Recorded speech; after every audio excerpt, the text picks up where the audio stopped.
Joseph's brothers go to Egypt, chapter 42 of Genesis. In the video section, one chapter at a time, again, going through the whole Bible. Comment as I go. I have time here. It's not a 3-minute short.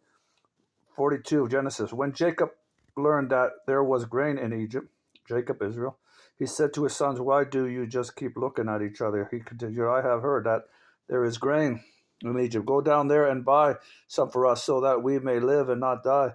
Then 10 of Joseph's brothers went down to buy grain without Benjamin. But Jacob did not send Benjamin, there you go, Joseph's brother, with the others, because he was afraid that harm might come to him. Because remember, Joseph and Benjamin were the only two sons from the one he only wanted to marry, Rachel.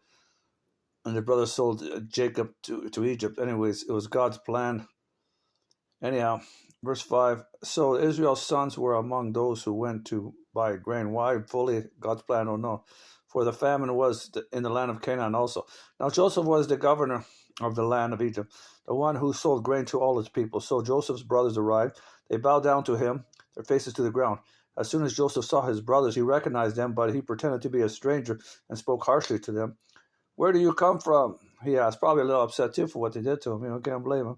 From the land of Canaan, they replied, to buy food. Although Joseph recognized his brothers, they did not recognize him.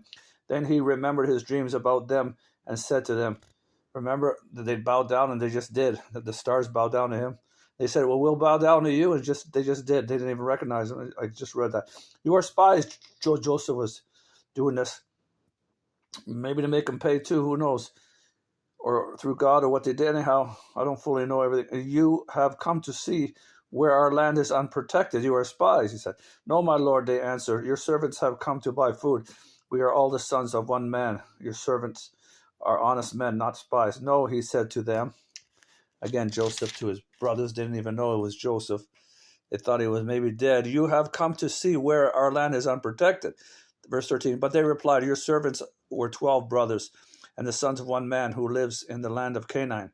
The youngest is now with our father, and one is no more. Joseph said to them, it is just as I told you, you are spies. Because they didn't tell him the truth about him. He's listening, so he knew that much was lying. It is just as I told you, you are spies. 15, and this is how you will be tested. As surely as Pharaoh lives, you will not leave this place unless your youngest brother comes here. Send one of your number to get your brother. The rest of you will be kept in prison, so that your words may be tested to see if you are telling the truth. If you are not, and he wanted to see his younger brother, that's when he broke down. Later you'll see it's his real brother from that same mother. Then as surely as Pharaoh lives, you are spies. And he put them all in custody for 3 days. On the third day, Joseph said to them, do this. And then they paid for what they did to him. Sold them to slavery. Do this and you will live. Joseph told them. They didn't know it was their brother Joseph. For I fear God. If you are honest men, let one of your brothers stay here in prison while the rest of you go back and take grain back for your starving households. But you must bring your youngest brother to me so that your words may be verified and that you may not die. This they proceeded to do. Verse 21, that they said to one another, surely we are being punished because of our brother Joseph. They're saying that God's doing this. We saw how distressed he was when he pleaded with us for his life, but we would not listen. That's why this distress has come upon us. Well, they're right. Reuben replied, didn't I tell you not to sin against the boy, but you didn't listen. Now we must give an account for his blood. Then they did not realize they did, because his father realized again he was alive and what they did to him. Coming up later, they did not realize that Joseph could understand them in their tongue, since he was using an interpreter. He turned away from them and began to weep, because Joseph understood everything they were saying, and he was the one they sold. They didn't realize. One of the saddest stories in Scripture, probably one of the saddest, other very terrifying things done. I won't get into it now. But then turned back and spoke to them again. He had Simon taken from them and bound him before their eyes. Joseph gave orders to fill their bags with grain, to put each man's silver back in his sack, and to give them, in other words, they weren't paying for anything. He gave them the silver back to pay for the grain, and give them their provisions for their journey. After this was done for them, they loaded their grain on their donkeys and left. At the place where they stopped for the night, one of them opened his sack to get feed for his donkey, and he saw his silver in the mouth of his sack. My silver has been returned, he said to his brothers. Here it is in my sack.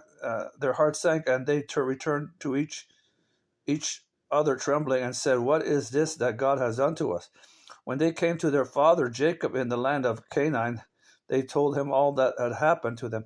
They said, The man who is Lord over the land spoke harshly to us and treated us as though we were spying on the land. But we said to him, We are honest men, we are not spies. We were 12 brothers, sons of one father. One is no more, and the youngest is now with our father in Canaan.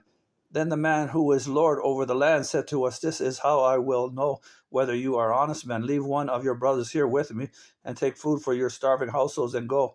But bring your youngest brother to me, so I will know that you are not spies, but honest men. Then I will give your brother back to you, and you can trade in the land. 35. As they were emptying their sacks, there in each man's sack was his pouch of silver. When they and their father saw the money pouches, they were frightened. Their father Jacob said to them, You have deprived me of my children. Joseph is no more, and Simeon is no more. And now you want to take Benjamin. Everything is against me. Then Reuben said to his father, You may put both of my sons to death if I do not bring him back to you. Entrust him to my care, and I will bring him back. But Jacob said, My son will not go down there with you. His brother is dead. That's Joseph that he thought he was dead, who was second in command of Egypt. And he is the only one left, remember, from his first wife, the only one he wanted to marry, that he got fooled, Rachel. If harm comes to him, Benjamin, on the journey you are taking, you will bring my gray head down to the grave in sorrow. That's the end of chapter 42. Okay? Bye.